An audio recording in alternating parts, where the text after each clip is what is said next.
ก็คือท่าเรือหลวงพระบางเนาะเป็นท่าเรืออยู่ในเมืองเนาะ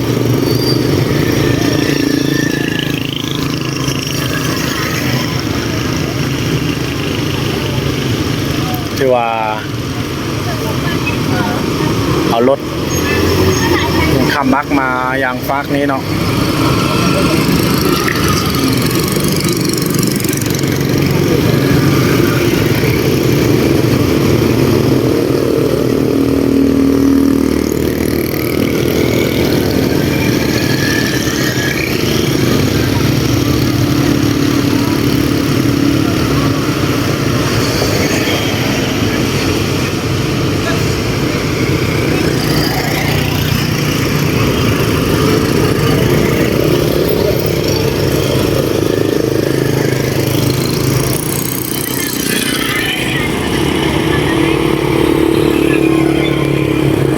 มีเรือเรียบเต็มอยู่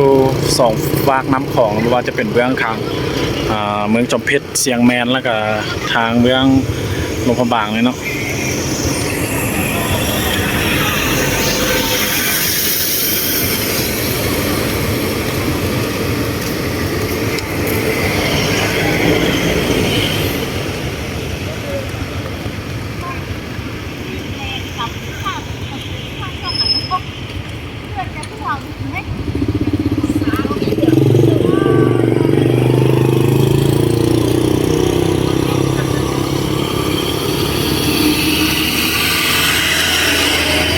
ส่วนนี้ก็จะเป็นรถที่ข้ามไปยังฝั่ง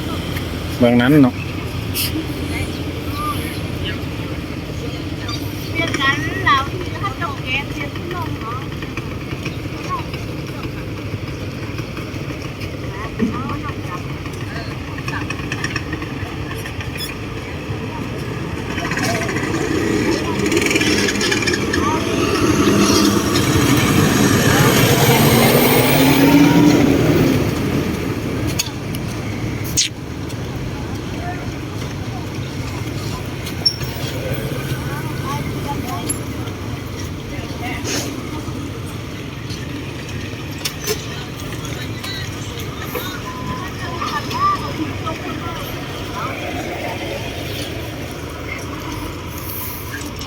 ก็ถือว่าช่วงนี้คึกคืนแล้วก็มวลซื่นเนาะ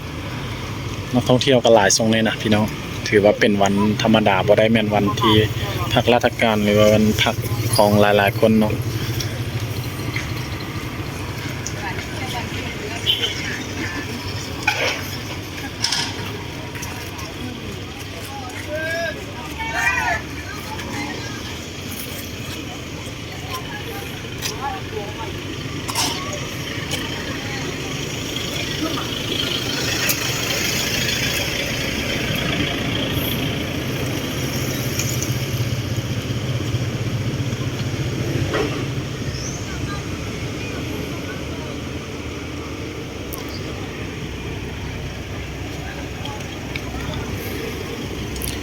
ลำนั้นก็จะเป็นเรือของนักท่องเที่ยวชาวจีนเนาะที่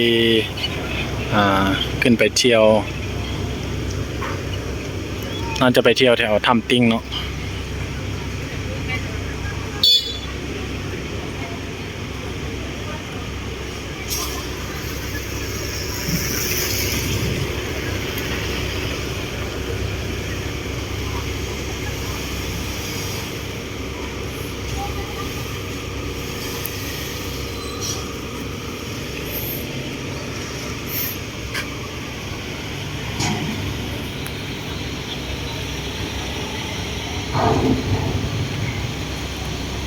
หลวงพระบางคึกคืนช่วงนี้พี่น้อง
ตัวนี้จะเป็นท่าเรืออยู่ในเมืองเนาะมันมีอยู่2ท่าเรือ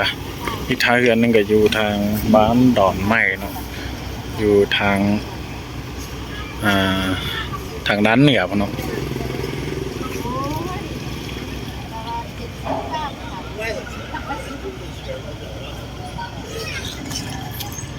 เอาเดี๋ยวเทศบาลราชิพาอย่างเบื่อด้านถึงนั้นเนาะพี่น้องเนาะบ้านจุ่มคลอง 这种，人家捕捉不？到个捕捉，红皮到这个捕捉掰，捕捉呢。 อยู่บ้านจุ่นคลองเนาะที่เอามานี่กะพี่น้อง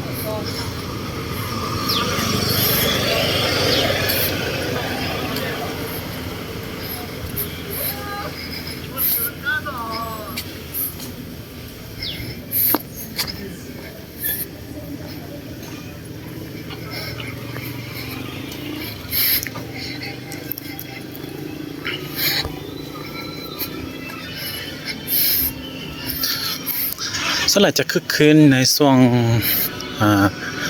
แรงหรือว่าช่วงค่อยค่ำเนาะอยู่จุดข้างริมน้ำของหรือว่าน้ำโขงนี่ก็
นี่ก็จะเป็นเส้นทางเลียบแคมป์ของน้องชมบรรยากาศโดยรวมๆก็จะเป็นแบบนี้เนาะ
มินิเอ็ดลูกกันเลยอยู่เรื่องแท้มันมีก็เสียอื่นที่บอกวันหกก็มืออื่นทุกอย่าง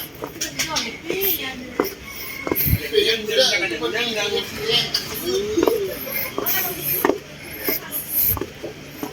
เดี๋ยวก็ถ่ายรูปไปครับอันรูปนะครับครับทำดูมานั่งก็นี่แหละแต่รูปเขาที่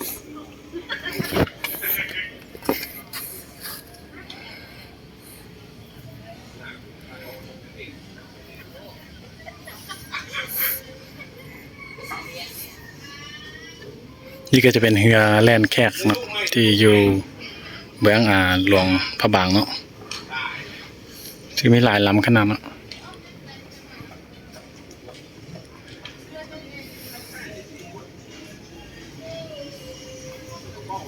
เอาคลิปนี้รวมๆกับสิขอจบคลิปเพียงเท่านี้แล้วก็สิขอลาท่านผู้ชมไปเพียงเท่านี้เนาะอย่าลืมเนาะฝากกดติดตามแล้วก็กดกระดิ่งแจ้งเตือนเนาะเพื่อจะบ่พลาดคลิปใหม่ๆเนาะสำหรับคลิปนี้ก็สิขอกล่าวคำลาเนาะสบายดี